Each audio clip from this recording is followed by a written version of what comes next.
Okay, how we doing, everybody? This is Aldo Campo again today with another episode of Full Kit No Plan with Jesse Lauren, a co-host, and today we have a special guest, Mr. Jarvis, who's here to tell us and teach us and provide a lot of information when it comes to the VA and how much we can maximize its benefits. So, if you're listening or you want to learn more, make sure you're tuning in today. Like and subscribe. But anyway, how we guys doing today? I know we tried this. This is take 2, guys. So just so you know, we're gonna get it right because that's what we do, right? Everybody knows that. So anyway, I'm gonna let Jesse jump in. How you been, bro? Good. How you been? How's everyone doing? Jarvis, thank you for being here. Absolutely, absolutely. My pleasure. Thank you guys for having me. Yeah. So last time we were trying to get this going, and you were giving some good information. I was wondering if we could just jump right back in that, start right from the beginning, and keep it rolling. Absolutely. I'm on you guys this time. Whatever you guys have questions about, whatever you need me to add clarity to, I'm here for it. Yeah, so tell us a little bit, okay, your background first and foremost, let us know where you serve, what military branch, a little bit about yourself and your background, and then roll us into what you do now and how you support and help veterans and others. Cool. Can I share my screen? Absolutely. I don't know what this presentation button means, but okay, allow share screen. What's going on here? Can you guys see? No. Oh, it says uploading 96%. Okay, we're getting there. Some technical difficulties, but we always figure it out. Okay, I don't know. So how was your week, Jesse, while Jarvis gets this going? Good, man. It was really good. Like we were talking about a little off camera. I've really been getting deep in my meditations again, bro. Like deep. And so I had this random bunny that just showed up at my house, bro. Like came out of the woods. I was sitting outside, having a little smoke, and this bunny just like came out of the woods, and he hasn't left. He's been here for like 2 weeks now. And yeah, so that's really what's been going on with me, dude. I'm meditating and calling in nature. Man, that's what's up. All right, Jarvis, you got it going. Yes, sir. Can you see? Absolutely. Yes, absolutely. Okay, everyone. My name is Jarvis. I'm a Navy vet, 5 years. Did multiple deployments. I was stationed in Japan for 2 years, and then I went to United Emirates for 2 tours. Both were 9-month deployments. I eventually got out of the military and I got into real estate. It became a licensed realtor. I'm also a military relocation specialist. This is a special badge that you get as a realtor once you take the class to become a military relocation specialist. I'm also an investor and I'm a military investing coach for veterans. Currently working on multi-family deals myself, but I help veterans eventually get to that point. So my background, as you can see, I was in the service. Left side, this is me mentoring some younger sailors of mine. As you can see, I'm smiling. They have the face of distraught, like we just worked. But I sent them through the ringer. Made sure they were ready. On the right side, these are my actually 2 leading petty officer, and that's me getting a reward. I went green side, as you know, the military folks know, although you probably know, we're blue. Navy is blue, but when we go work with the Marines, we actually have a green side. And I think they actually do full on green right now for the Navy as well. So eventually, this is my deployment. This is me being a cool guy. I was always a part of a tight knit group because it wasn't just a whole bunch of people, a whole bunch of different rates together. We all had different rates and we all came together into like 12 to 20 people for each group. So I was the communicator. I was the IT for the group. And then eventually I had my daughter when I was located in Japan. Beautiful. I wanted to make sure that I was with my daughter and raised her in the same home. I grew up in an unstable home, so I wanted to make sure whenever I had a kid, I promised myself that I would make sure I was in the home. My daughter was actually born in Japan. This is her right here. I actually didn't meet her personally until she was 1 because I was stationed in Virginia and she was born in Japan. Oh, wow. So eventually, that led me to get out the military. Life after the military, I actually did all types of jobs, man. I didn't know what I was doing. I got married, I had a kid, and I was getting out the military all in the same year. So a lot was thrown on my plate. I had to be a father, I had to be a man in the house, and I had to, lead a whole family to the promised land, right? So it took a journey, right? So I was cutting hair, I was on roofs. I was doing music. I was doing whatever I could to figure out how I could pay these bills. And make sure my family lived and thrived, right? So no matter how hard I worked, I knew that I wouldn't be able to be a wealthy uh, while I worked the 9 to 5, right? I knew that it was just, what they call a 9 to 5 rat race. So I went through an emotional transformation. It took me some time to go from the young sailor getting out the service, young father, young husband, and I went through stages, right? I ended up dabbling a little bit in smoking, just trying to get myself emotional stable, right? And then eventually, I dug myself out of a slump when I bought my first house. The first house I bought was on the right, and I used the VA loan to do so.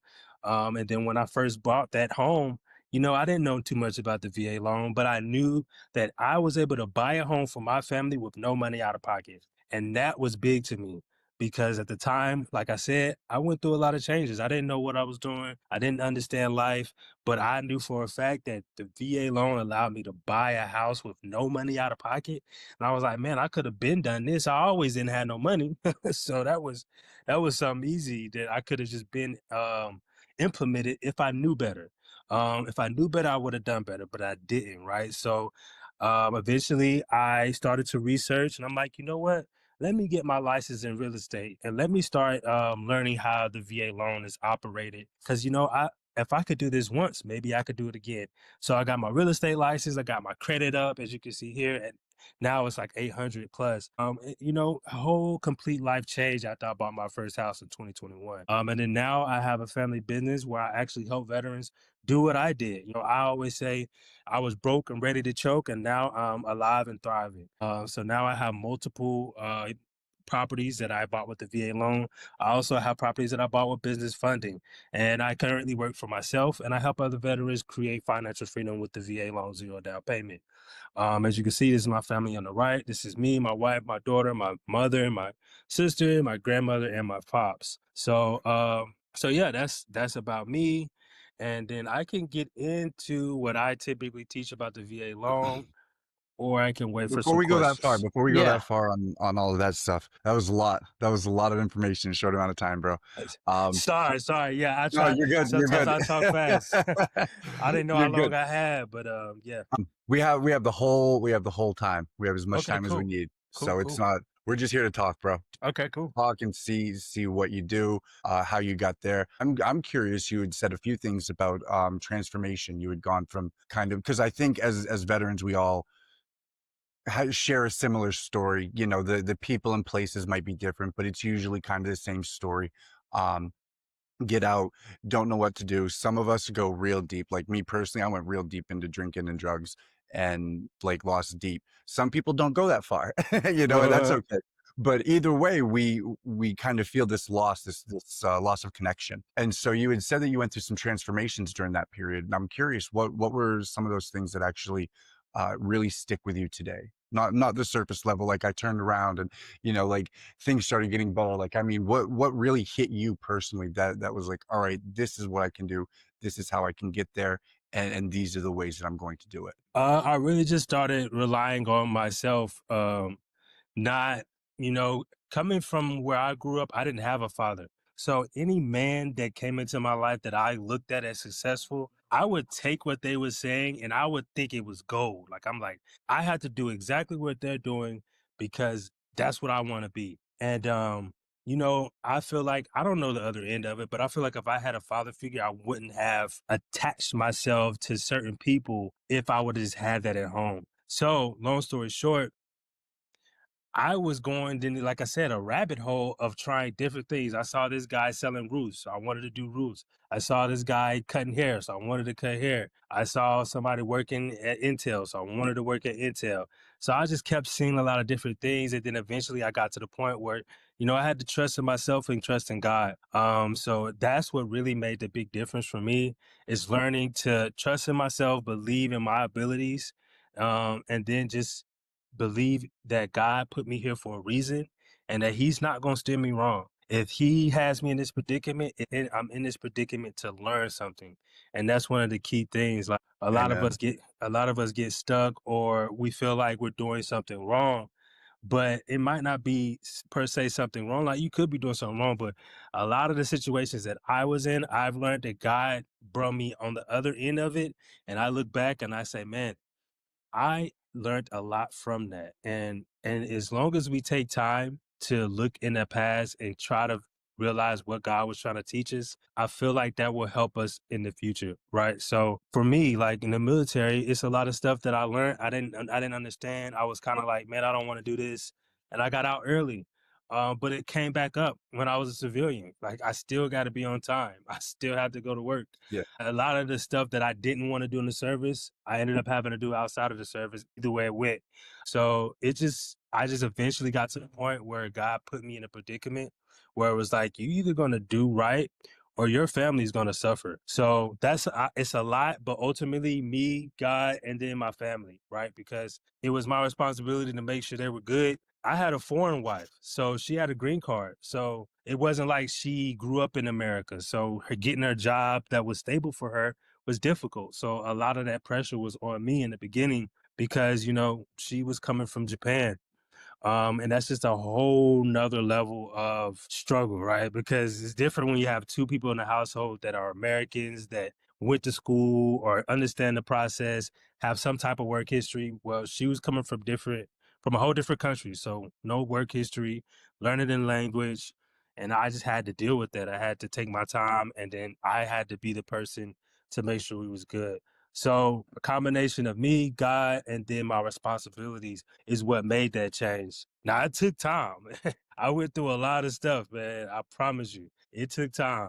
But and we can probably discuss all our horror stories later. But yeah, that's me in a nutshell. What kind of began the trajectory of change, and then now it's just a compound interest. Yeah, yeah. Daily, monthly, yearly, just adding on, and then eventually now it's just now I kind of like learned from all of my mistakes before. And I'm not saying I learned everything, but I started to realize, hey, God was trying to show me something. You better listen. Yeah, Amen. I love that, Yeah, man, and absolutely. it's always amazing when you can hear the call from God. A lot of times so much shit gets in the way that you just can't hear him anymore, so that's amazing. So you get out, you're dealing with transition. It's unique to your situation with your wife. I'm assuming it's your wife at the time. What's your question? Yes, my wife, I was dating her in Japan. We got married 2014. So we've been married 10 years now. So Congratulations. yeah, so when I was getting out the service, I was getting married. I was having a baby, all of that at one time. Congratulations, man. That's Thank, awesome. Yeah. So, thank you. so you guys come back, you go through some stuff and land at real estate and decide that the VA is the best route to go. I tried the VA loan when I first got out, and I had a very awful experience. So I'm very excited to have this conversation and see how it can actually help. Yeah, it's like when I got out, the biggest thing for me is 2 years of income, of steady income. Like I said, I was going from job to job, and the lender that I was working with was like, "Hey, man, you gotta pick something so we can get you qualified." At that time, I was working at Intel. So I worked at Intel for 3 years as a field technician, long enough for me to prove that I had income. And then I bought my first property, which opened my mind up because I was like, the realtor basically did nothing, and I found my own property. Uh, and then he just signed paperwork, walked through the house, and made $8,000. So I was like, all right, cool. I can do what he did because he didn't do much. So I started studying for my real estate exam while I was working. Got my license, and And then now that you've been a realtor, do you still think that it's that easy? absolutely not. I think it is definitely There we go. not that easy. But I and when I look back on it, I don't think I was as easy going as I thought I was because I was the type of person, I was a first time homebuyer. So I was like, yeah, I don't want to be here. I don't want to be here. I want to be there. We ended up buying the first property he showed us, and we told him that we didn't want. So first time home buyers, when you're first time, you're kind of like skeptical and you're kind of like everywhere. You don't know exactly what you want until you do the numbers. For first time home buyers, it's typically about can you afford it? Now some people they're way more mature right? I was 25 when I bought my first house. So I was like, I need to buy a house. I don't care where it's at. Can I afford it? And if you're 32, like my age now, when I go look for a house, I'm looking for location. I'm looking for schools. I'm looking for all that stuff. Whereas for me, I just needed a place to stay. So that I ended up in Maricopa, which is a great area, honestly. And so yeah, to answer your question, I don't.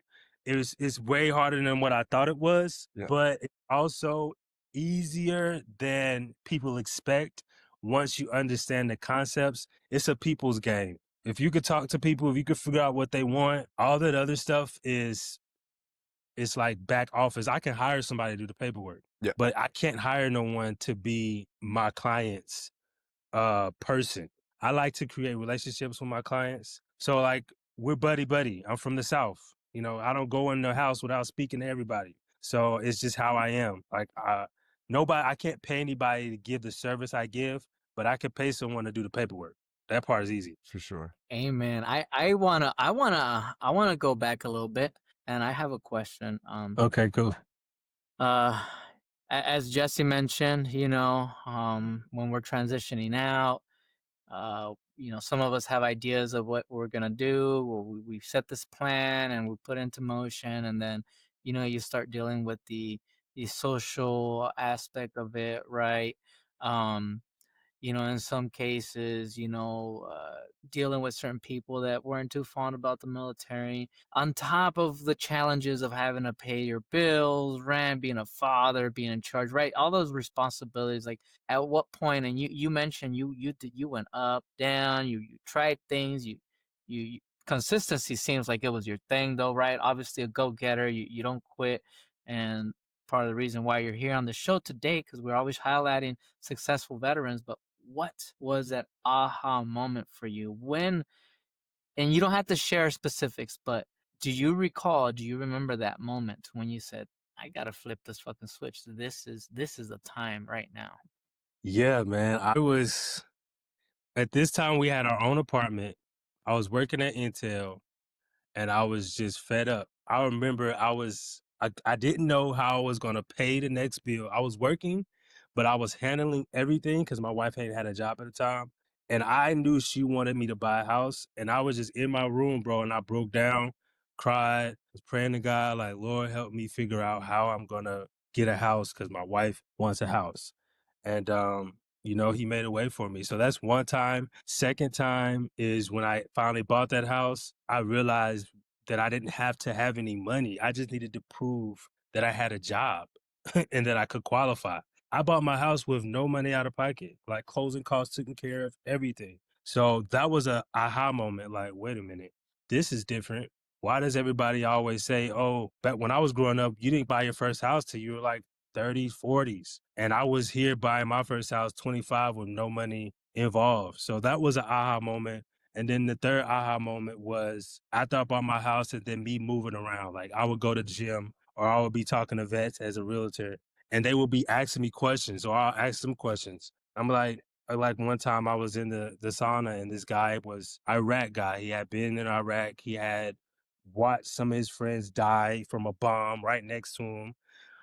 So he had trauma, like real trauma. He was having nightmares. And so I was like, bro, you got PTSD. Like that's what that is. And I'm like, do you have a rating for it? And he's like, no, I got 30% for something.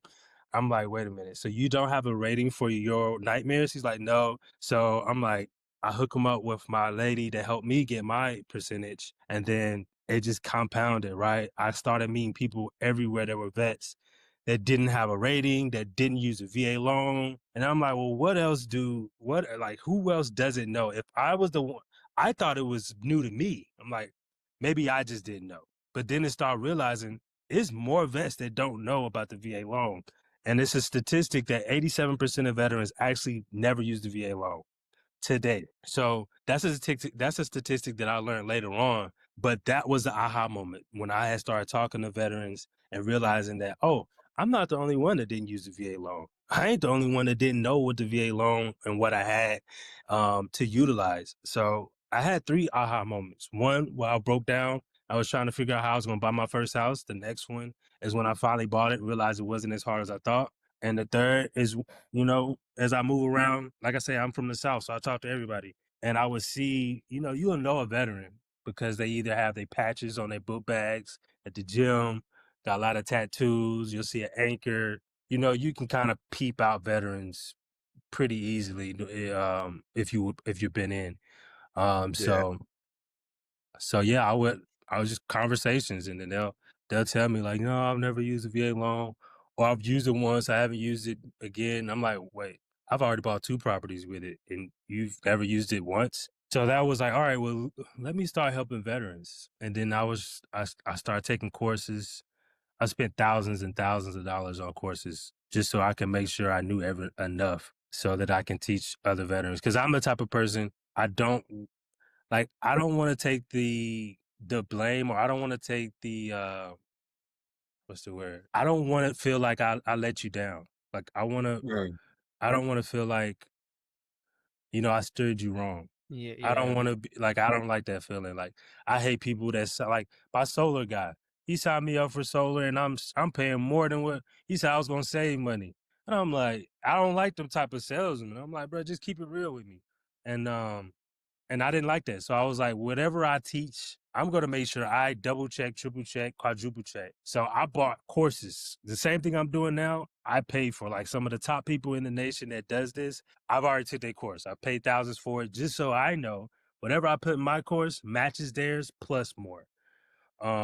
So I don't even know if I completely Self answered the question. self-awareness, man. It sounds like, and it's key, right? The self-awareness, understanding what's going on around you.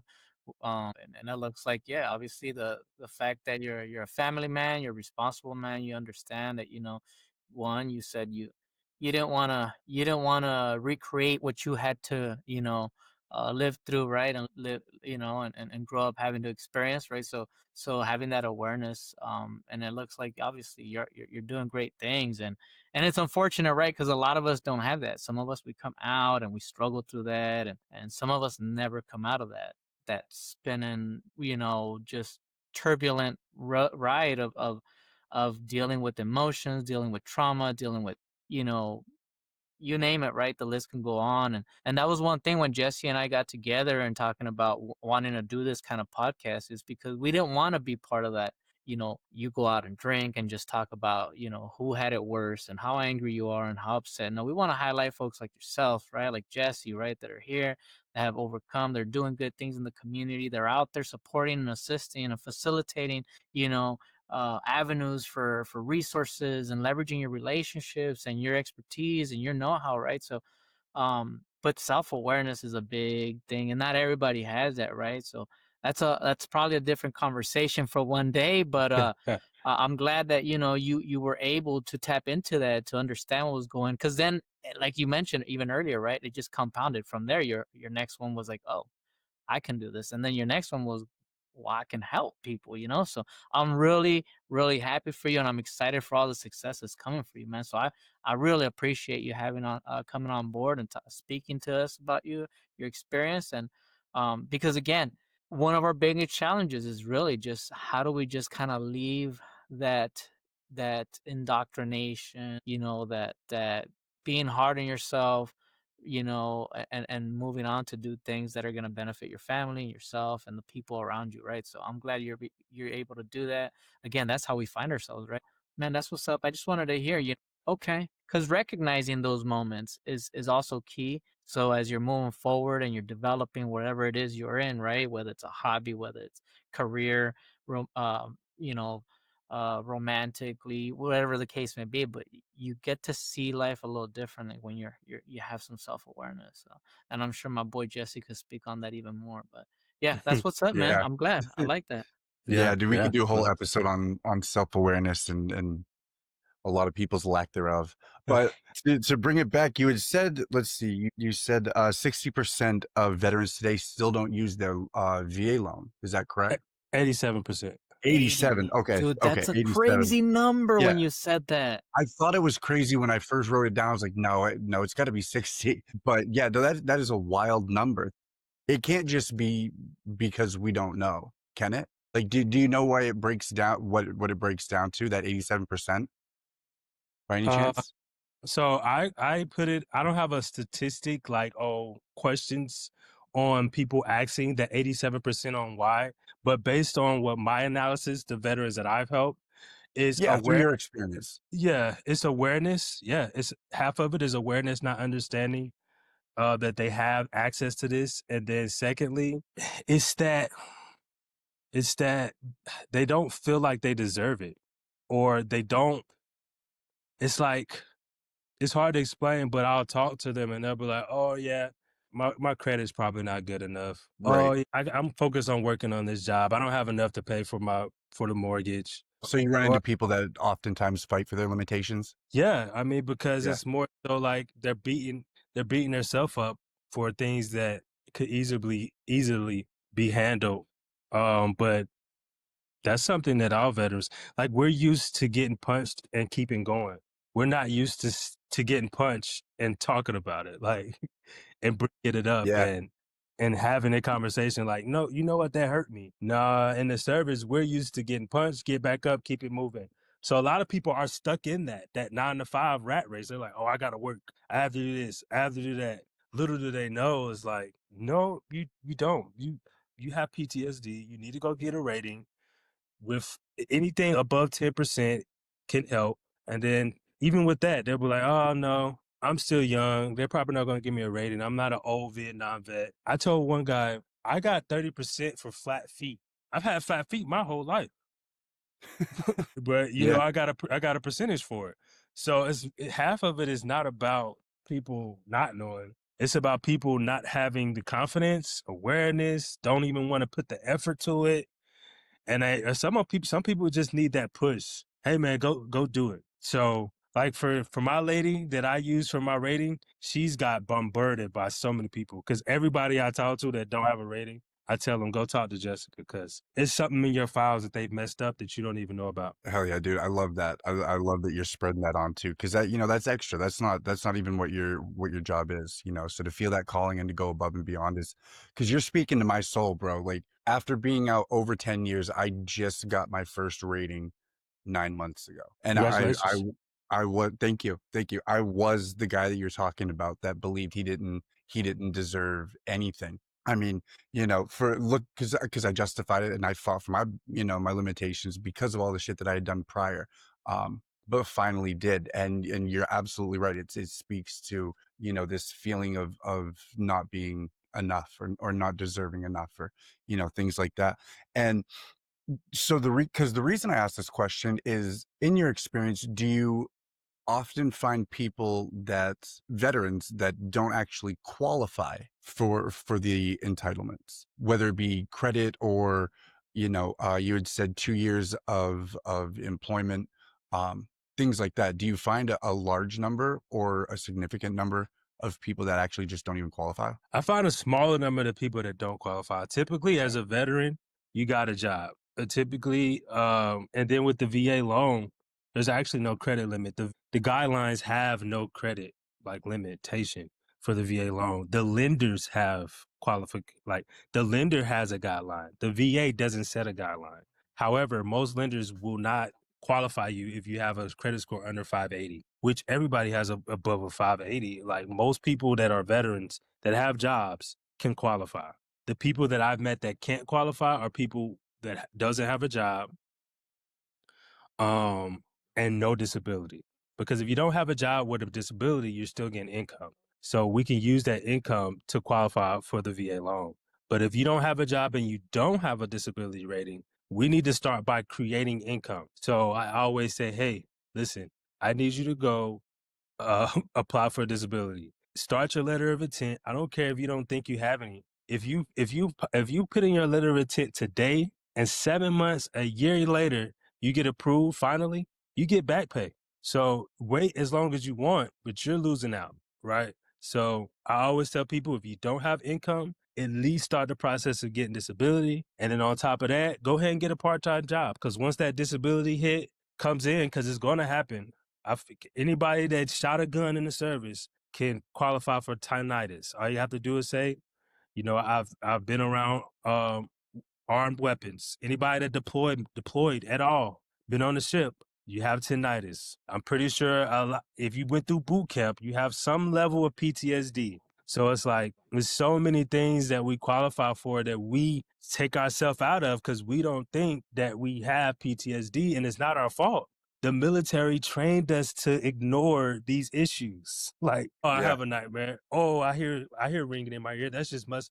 I had ringing in my ear for the longest, and I didn't know. I thought everybody had that, and they're like, no, that's tinnitus.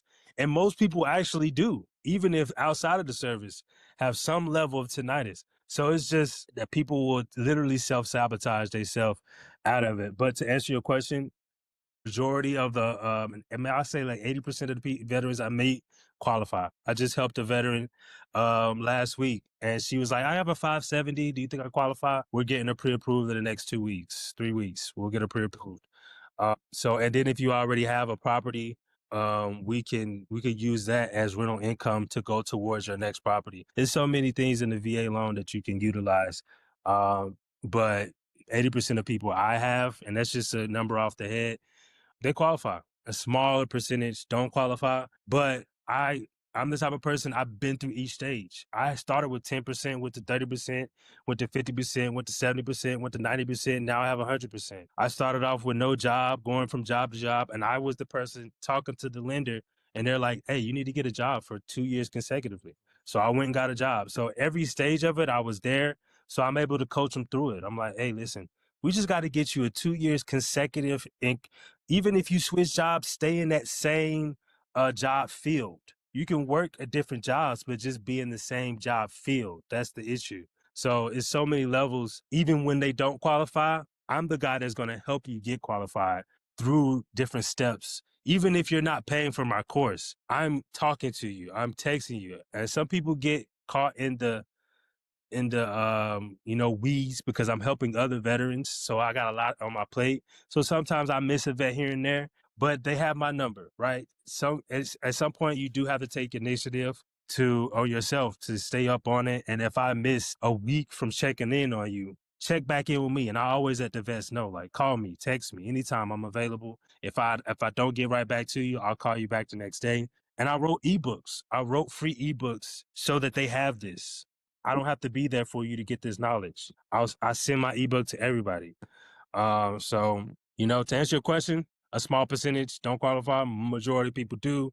And if they don't, I help them with the process. That's what's up, man. Yeah. And that's what I was trying to get at is like, there more than not, the odds are in your favor that you will qualify. And so all Absolutely. of the limiting beliefs that keep coming up in your mind are being set by yourself and you're self-sabotaging, you know?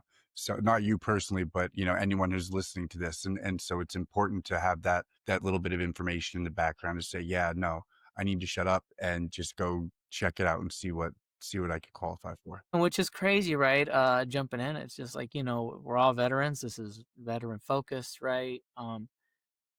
We're talking about getting it done. And for some reason, we don't execute when it comes to us, right? And Yeah. you have folks like you, Jesse. You have folks like Jarvis that are there.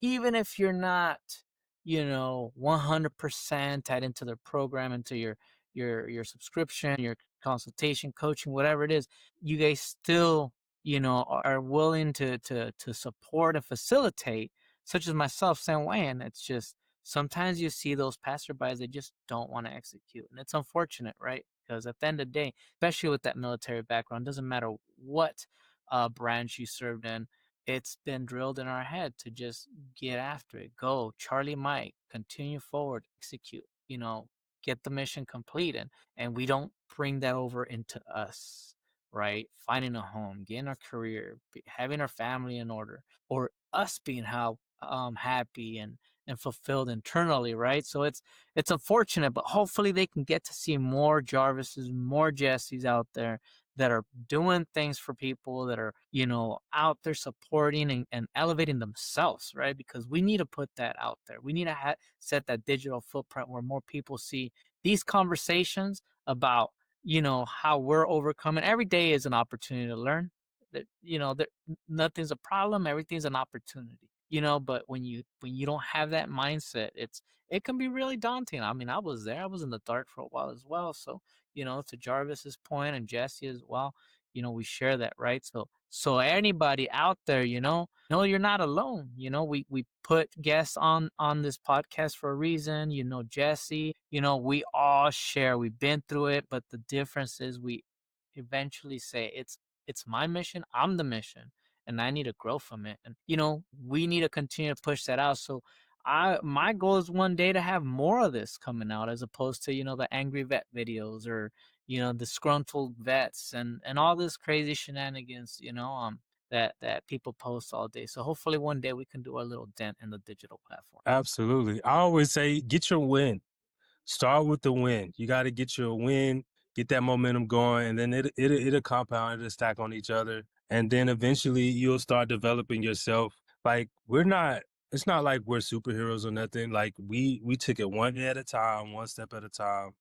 And like I said, you have to, once you get to a point where you can put back into yourself, then do that. Any chance you get, pay for it. Even if you have to pay for it, I had a lot of breakthroughs by paying to go to masterminds, by putting myself in rooms around people that had what I wanted so that I could kind of piggyback off them, take their energy. And then the more you get around people and the more that you start to mingle and see different mindsets, you start to relate to it. And you start to kind of steal that power. Like, I'm gonna do that. I'm gonna do this. And you get little techniques along the way. People will say, oh, you'll ask them, hey man, how do you stay so locked in and focused? And they'll give you your tricks, and then somebody else will give you theirs, and then eventually you'll come up with yours. And I always say, once you get to that point where you're good to go, like for me now, I can go to the gym and I can have my self time. I have a therapist that I talk to. When I was 21, I didn't care about no therapist. When I was 22, I didn't care about going to the gym anymore. I was trying to make money. But the more money you make, the more you start to become successful. You're able to then start really taking care of yourself, right? I have time to hit the gym for 2, 3 hours. I have time to sit here and talk with you guys so we can spread the word to other veterans and give them hope. I have time to take vacations with my family and stuff like that. I was reading a book the other day. I forget the name of it, but it was like, pay yourself first. Because if you pay yourself first before your bills is going to motivate you to go get more money. Because if you pay your bills first, now you're sitting there and you're all sad and you didn't get to go eat out. You didn't get to do those things that made you happy. But the bill companies are happy. Well, I like to do it reverse. You pay yourself first. Now you're good, so you can go out and make more money to pay those bills. Interesting you say it. One thing I've been, I say I preach this all my life. And then someone told me when I think I was 12 years old, um, can't take care of anybody if you don't take care of Take number care of one. yourself. Yeah. What? Gotta be selfish enough to take care of yourself. That's not a negative thing, but love yourself, put yourself first. And talking about putting yourself in a room with other folks, right? So you can grow and learn. You mentioned the pain to go to masterminds and being around a group. Hey man, that's another aspect of growth and development. It's investing in yourself, right? So, and I have to go research it, but um there was this saying that I heard when I was young, and it just really clicked in my mind, and that's probably why I dropped out of school purposely. But it said, "Don't let school get in the way of your education." So you got to figure out how to do things and invest in yourself so you can be in a group where it's going to cut through 5, 10 years of you having to experience the ups and downs, the gains and gaps and losses, or you can invest and get yourself into a room to learn from people, learn from one SME or many or multiple, so you can understand how to avoid a lot of those roadblocks, how to avoid a lot of those situations that you potentially may be putting yourself into. So it's something that we don't know, we don't really think about. No one ever really tells us until, like you mentioned, right, Jarvis, you start putting yourself into those rooms and you're like, I need to do this more. Because now I'm feeding into, okay, I already know this. Now I'm seeing how I can grow this, how I can expand it, and you're seeing what to avoid. So those, I don't know what you'd pay or anything, but a couple $100 here, a couple $1,000 there, whatever the case may be, but it keeps you from not progressing, not developing, or never getting to where you want to get to, right? So that investment goes a long way. So yeah, investing physically, emotionally, mentally, spiritually on number one is should always be A1. And then you can spread that to your ecosystem, you know? So I love that you're talking about. I know Jesse and I, we share that sentiment. You know, pouring Absolutely, into man. your own Absolutely. cup. You should I believe that you should be as selfish as possible in the most true sense of it. We like you know, to echo basically what you guys have been saying, we cannot at all show up for anyone else if our cup is empty. You know, we must always fill our own cup, whatever that may be, you know, and that really is the truest form of selfishness. And it's okay, right? Like that's the second part of the sentence. It's okay. And we need to teach our children that. And we need to teach, you know, not really teach, but just make it open to have conversations like this where a group of vets, a group of guys, anyone can just get together and talk openly about how, yeah, like I'm selfish and it's okay. And this is what we're going to do. And we get in the room and we feed off each other's energy field. And, you know, once that happens, who knows where we're going? You know, how far can a group go while doing that? Yeah, Right. well, Like that's why we're here, everything's right? possible. You good, Ma? I'm That's just Yeah. on the that call. that's why we're here because that's how we find ourselves by having that same vision and mission, right? So even though we may have different views and outlooks and paths where we want to get to, but the energy doesn't lie, right? So um I have another question. Um and that's into, rolling back into, so what would be the first step to say, hey, you know what, Jarvis, I need some help. I want either, start figuring out how to get my own first home, or maybe I already have a home through the VA and I want to take the next step, and I've been in my home, so now I want to go purchase another one, or I need my VA rating, to move up or increase it, right? So where can we find you? How's that process goes? What's the best path forward? You could Google me. I'm on Google, Jarvis Witherspoon. You can find me on Instagram, jarvistherealtor.az. That's my Insta handle. And then I'm always making posts. And if you just comment on any of the posts, you'll automatically get a VA loan cheat code guide. I also have it in my description on all of my posts. But ultimately, even if you don't get to me, if you're looking to utilize a VA loan, the first step is to get a va.gov account so that you can pull your COE. Your COE is going to tell you how much entitlement you're qualified for, which is what my free ebook breaks down the entitlement. But ultimately, that COE is going to tell you how much entitlement you have available.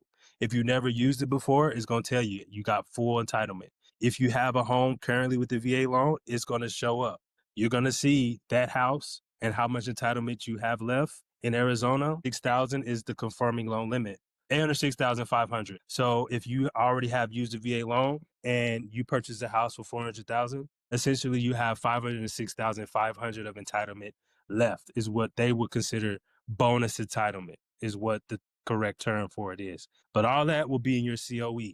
The number that I did, you just have to know that the confirming loan limit is 806,500. Subtract that from whatever the price of your home is. That's going to give you your bonus entitlement and what you have left to then go purchase the next property.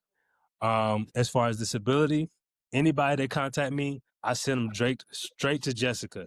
I've been through it all. I've had lawyers. I've done it myself. I went through the USO, but the Department of Veteran Affairs they have people to do this and they do it for free, man. They don't actually, a lot of these lawyers, they'll be like, oh, I need 10%, 20% after you get approved.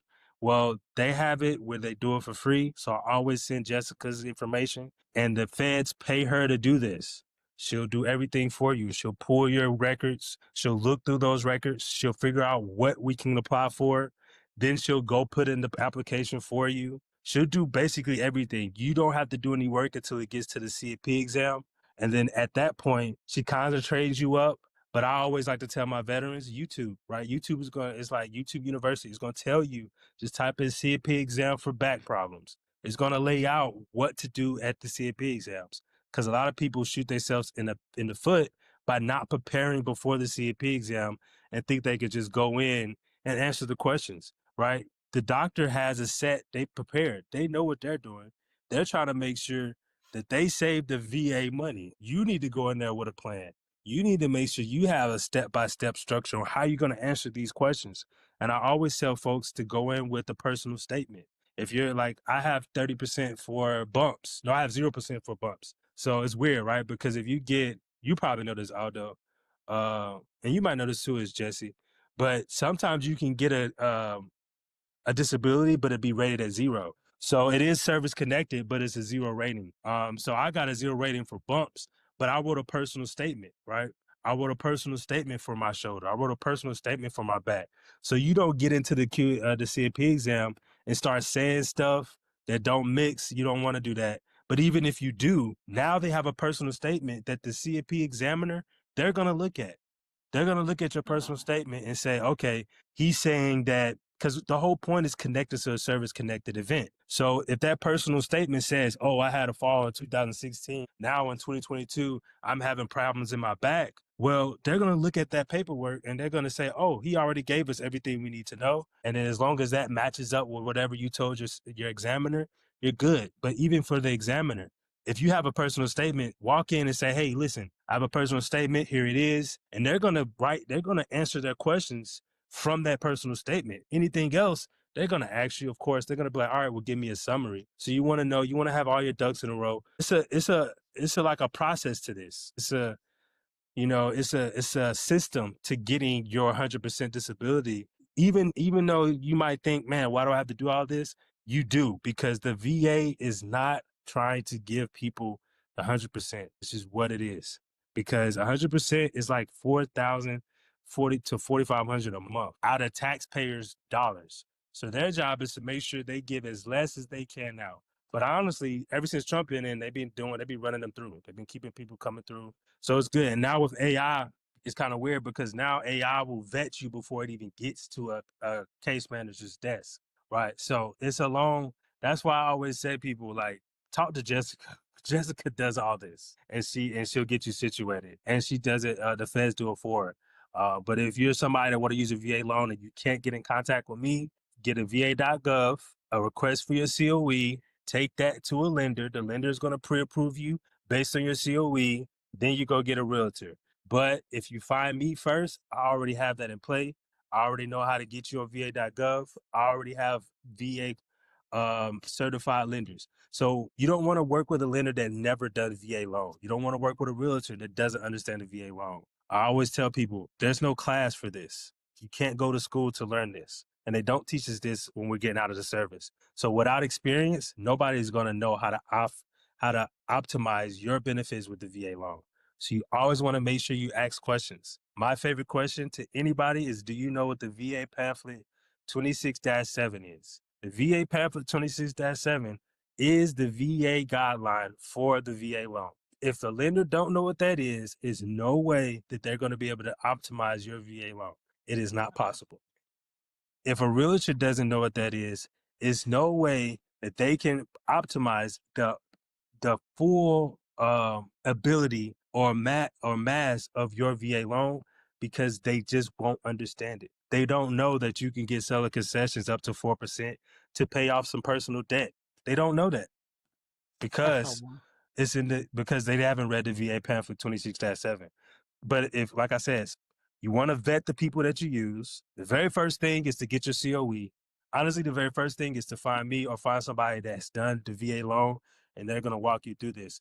But if you don't have anybody that's in your network, first place is va.gov, COE, Ender, realtor. Jarvis dropping dimes. That's what's up, man. Hey, that's awesome. And Jessica, you're getting a lot of kudos here, so thank you for what you do. Sounds like Jarvis has a great pipeline there, and we'll be putting it up. We'll be definitely putting those links up so that people can find you, man. I know definitely. I'll be sending you some people. Because I've been sending people over to a different organization, but like you mentioned, these are organizations that end up taking a little bit off the top. So if now learning just today, in this conversation, thank you for sharing, that line that you have. So you can expect me to be reaching out to you and putting some people in contact with you, because that's awesome, man. We need a support and help however we can, and sometimes it's just a quick warm introduction. Absolutely. And that back pay is beautiful. So the sooner they get in, the better they gonna be. I don't care if they show the tweak just a little bit. If they feet hurt, they headache hurt, whatever. If something hurts, put in a attentive file, and let's see what happens. And or get with Jessica, she'll do it. Somebody like Jessica, right? Because these lawyers will get you, man. These lawyers will get you. The last lawyer I used, I ended up giving them 20% of my back pay because it was in the contract that even if I fire them, they still get paid. These lawyers, like they got 20% of they 20% of my back pay, and Jessica the one that got me to 100%. I had already fired them because they wasn't working out. But that's why I'm saying this experience is God sent, because I know it's going to be people that I could tell my story to, and it's going to save them money. That's why I never take anything for a loss. It's just an experience, and I take 2 L's and make a dub. Hey, that's what I'm talking about. Woo! What's up, Jesse? What's on your mind, bro?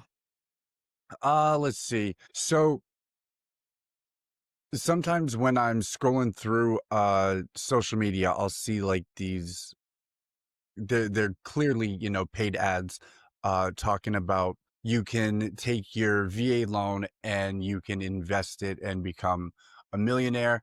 And they make it sound very, very simple. Yeah, I mean, yeah. extremely, simple. You know what I'm talking about, right? So Yeah. I guess I'm curious with your expertise in this while we have you here, like, is there any advice or information that you could give our listeners to kind of steer them away from trouble or things to look out for, or any of those types of pitfalls? Because I mean, everyone can't be out there doing the right thing, and I'm sure that you've run across this too. Like, we're a market, veterans are a market for scams, and it's we got to protect ourselves out here. Yeah, so you can't.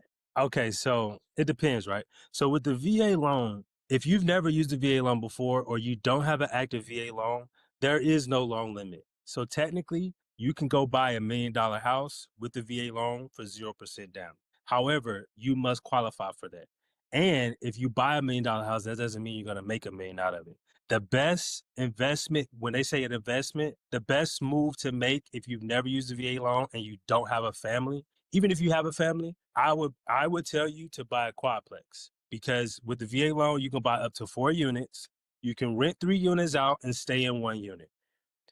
And on top of that, what the VA allows is for them to use the projected income of that quadplex to go towards your debt to income ratio when you're qualifying for the loan. So you don't have to make the income on a job to qualify for a quadplex. So say, for instance, the quadplex is $800K and you need to have made $5K a month to qualify for that. Well, you might only make $2,500 a month on your job. But what the VA does, it allows you to use 75% of the projected income of whatever property you're going to buy. So you don't even have to own the property yet to utilize this income ratio. So bring it back to the example. If the property is $800K, 75% of that, let's just say each unit, you could charge $1,000 per unit. So you can charge 3, you can rent out 3 units. You can't rent out 4 because one of them has to be one of your primaries. But those 3 units that you can rent out, they average 3,000 together, all of them together, 3,000 a month, plus the 2,000 that you make from your job. Now you have that 5,000 to then qualify for that 800K quadplex. So my point is, you don't even have to make the money at your job to even qualify for an investment property that's worth 800K. So my first move, if I could do it all over, I would buy a quadplex, stay in 1 unit, rent out the other 3 units. That's going to be able to pay for your mortgage and more than likely put money in your pocket, as well as it's going to build equity, right? So I would wait 2-3 years after that, and I would take my equity out of that home to purchase my next property. In the meantime, I would be making sure my credit is worked on. So while I'm staying in this unit and I'm saving this money because they're paying for my rent or my mortgage, I'm working on my credit, which is what I did. So eventually, when you get above 700, you should already have an LLC. But if you don't, I suggest get an LLC. With an LLC and above 700 credit score, you can go get business funding for 100K plus. Once you get that business funding, then you can turn that into $1 million. That's the process. right? That's how you get to $1 million. You have to start with a property that's going to pay for your mortgage so you can take that money and put into your credit. If your credit is good already, then you're good. My credit wasn't. So I took the money that I was making from rent and I put into my debt so my credit could go up. From there, I then used business funding to get into newer developments. And that's how I was able to get into multi-million-dollar developments that I'm in now. And that's what I would do, right? There's no one play that's going to make you $1 million with the VA loan that doesn't take time, right? So say for instance, that 800K quadplex, within 2 years, it might be worth $1 million. So you then can sell that property for $1 million. You're still going to have to pay that loan that you have on that property, but you made $1 million, right?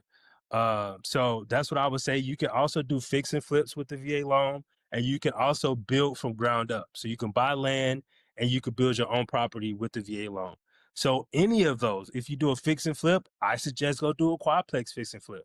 If you're gonna build from ground up, I suggest build a quadplex or even a duplex, right? Any of those is going to be the best move for you to go and get into those higher figures that these guys are saying that you can make, right? But Okay. I don't know that I haven't met anybody that can make $1 million.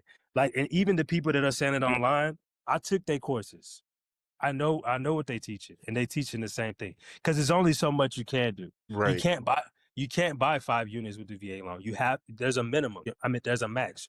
You can only buy 4 units. However, what's new on the market, you can partner up with a veteran and both use the entitlement. So then you can potentially get more than 4 units.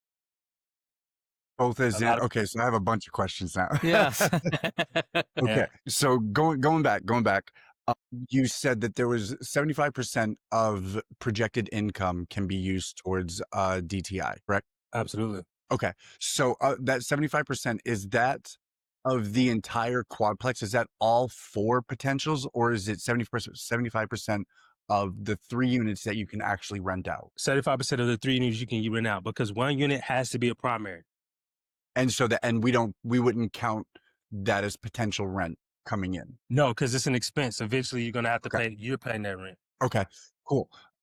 So, and then the second one, let's see, where was it? Well, the fix and flips. That really piqued my interest.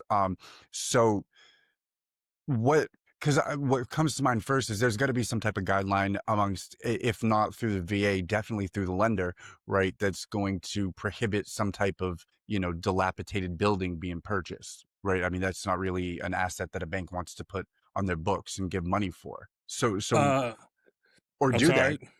they? Or What's do the, they? run it back? What's the question again? So, because I'm wondering on the fix and flips. Normally, on a fix and flip, you buy something that's dilapidated or run down for a Safe, better. sound, and sanitary. That's Right, the right. rule. Okay. Yeah. So the idea then is to purchase the property, even though it's perfectly habitable and good to go, do a reno on it, and then sell it for a new, like Right. the higher price. Is that kind of how that goes? Yeah, so there's 2 moves with it. I like to use examples. So let's use simple numbers. We found a property for 100K and need some updates. Now, with the VA loan, the renovation loan is what we're referring to. It maxes out at 50K. So if the upgrades or the updates that you're going to put in the home is over 50K, the VA loan is only going to give you up to 50K. Now, also, you can't do any structural upgrades, any structural upgrades. So like what is it called? The beams in the wall, if that's broke, that's a structure. If it's bad paint, that's not structured. And they'll actually let you fix roofs, depending on how expensive the project would be. So definitely they can pull up a floor, they can do some kitchen remodels, stuff like that. But if it's structural, they're not really trying to touch it too much. But ultimately, the house must be safe, sound, and sanitary by the end of the upgrades that you actually put in on the house. Now, Okay, so it's like I by said, the end. It's not dependent on an inspection prior. inspection is done. So when they're looking to qualify you, an appraiser will come and say, hey, this property is eligible. Now, the eligible properties are the ones that can eventually be safe, sound, and sanitary after the 50K. Now, if it's going to take more money to make it safe, sound, and sanitary, then you will not get approved for the VA loan. But what you can do is you can use the VA loan to do the 50K to fix, and then get like a business loan to do the rest of the upgrades. Right? You can use the 50K to get you to a standard where the VA will allow, and then you can use the other money for little small upgrades that you might want to do. Now you're getting super technical, and a lot of these guys that are going to be watching this are, yeah, because wow. So if you're using a business loan, then presumably the home is owned by the business, correct? No. So how is business funding paying for a personal home? If I get a business credit card for 60K, I liquidate that card. Nobody's going to question what I do with the money. Yeah, but if you liquidate that type, you're talking what, 20-30% interest, right? Yeah, but I'm gonna make it back on my flip. It's a flip. So I bought it, and then after, you have to live in it. You can't like flip it the day after. You have to buy the primary, but after 6 months, you move, you can sell it. Or after a year, you move, you can sell it. Or you can appraise the property again, and then like you could appraise it later. And so say for instance it was 100K, right? You put 50,000 into it with the VA renovation loan. So now you spent 150, but you might actually push the value up. So now it's worth 200K. But okay, the first 3 to 6 months you can't refinance and pull that cash out. But after that, you can refinance and pull the cash out of your new valued home, right? Because it's going to be valued different after you renovate it. That's the whole point. That was one of the advantages of a fix and flip, because eventually you'll be able to praise for a higher price, and then you can refinance and take that money out and pay your credit card back that you took the money from with the business funding, if that makes sense. Yeah, no, it does. It does. Ideally you would want 6 months of interest set aside to be able to pay that off, because you're talking 20% interest at $50,000. Yeah, but see, you could get 0% interest for 12 months with these cards. Chase is giving like 150. You can get two $75,000 Chase business card with 0% interest for 12 months. Okay. That So it's makes just a way of sense. Yeah. getting creative with the funding. Yeah, it's OPM. It's OPM, man. I got 3 businesses. So that's how you do it. You start an LLC, that's why the key is to get your credit up. If your credit is above 700, they're going to pull from your credit to get the business fund. They're going to check your personal to get the business funding. So if your personal is jacked up, they're not going to give you 150K. No. But if you have Right. excellent credit, you can go get 150 from Chase, 0% for 12 months, dump that into a home, refinance in 6 months, take the refinance cash out, pay the credit card back, and you good to go. Though the business is the one filing for the credit, you are underwriting it with your personal credit, which is why we need to get it to 700, correct? Absolutely. That's how business funding is done. Getting some coaching on right here. I love it. Well, I mean, I don't got any more questions. I know I might be reaching out myself personally here to have a conversation with Jarvis, as I'm looking to do some things in the investment side. Jesse, do you have Sure. anything else? For sure. No, I really appreciate this conversation, man. I love talking this type of stuff and learning new creative ways, and I'll definitely be reaching out as well, for sure. Yeah, man. I tell people all day long, work on your credit, get your credit to where it needs to be, and then business funding is that's America. America is a business. That's why what is it? The Declaration of Independence is a contract.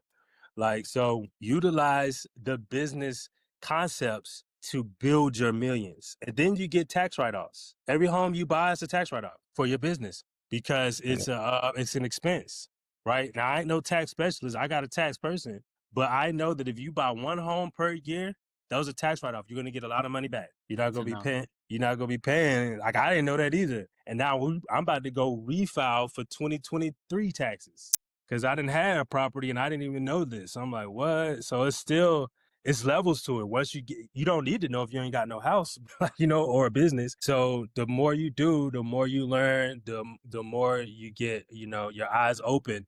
And that's why I say it's all about being in those rooms, because I would have never known this stuff if I didn't pay for this knowledge. Absolutely. Shoot, I think we might have to have a 2.0 on this, because you just dropped another little dime about, taxes and whatnot. So I'm fully engulfed in this. So, man, again, Jarvis, I appreciate your time. thanks for everything you do, man. Again, we just got to keep doing what we're doing. We're, successful veterans, and success starts here. Peace of mind, being well balanced, so I appreciate your time showing up and speaking on what you do for fellow vets, and speaking on who you are, and appreciate your service. I'm all wrapped up. Jesse, you wrapped up? Yeah, yeah, man, I'm good to go. Like you said, I really appreciate your time and the conversation. You went well. Yeah, man. I don't know. I guess I have to send you guys my free ebook, but yeah, send it to anybody. Any vet that you know, this free ebook is going to break down the entitlement. It's going to tell them what a full entitlement is, what bonus entitlement is. And then with that concept, that's how you're able to understand how to buy multiple properties, right? Because if I buy like both of my properties are both under 806,500. So I was able to buy two properties with no money out of pocket. My first home is rented out, and now I'm renting out. I have roommates in my second home. So it's just how you figure it out. If I would have known what I know now, I would have bought a quadplex the first time. But I didn't know that. I just was like, let me buy a house. My wife wanted a house. I'm gonna buy a house. Yeah. So, So and then right as we close out, once again, if you can repeat where we can find you. yeah, you can Google Jarvis Witherspoon. You can type in servetosold.com. The website will pop up. You can also find me on Instagram and Facebook, Jarvis the Realtor.az. And you can search that in Google and find me. It's not too many Jarvises that does this, so I'm pretty easy to find. Well, everybody, again, thank you, Jesse. Thank you, Jarvis. Thank you, everybody who's out there. Remember to like and subscribe. We're trying to grow this army. I hope you guys got some very full plate of knowledge when it comes to the VA. I know I learned a lot today. I'm anticipating a 2.0 again, so hopefully Jarvis can help us out and join us in the near future. But everybody, appreciate you guys joining us for Full Kit No Plan again. We do this every Tuesday and we go live on Friday, so we're out. Hey, Peace thanks for out. stopping by. We'll see you next And, time.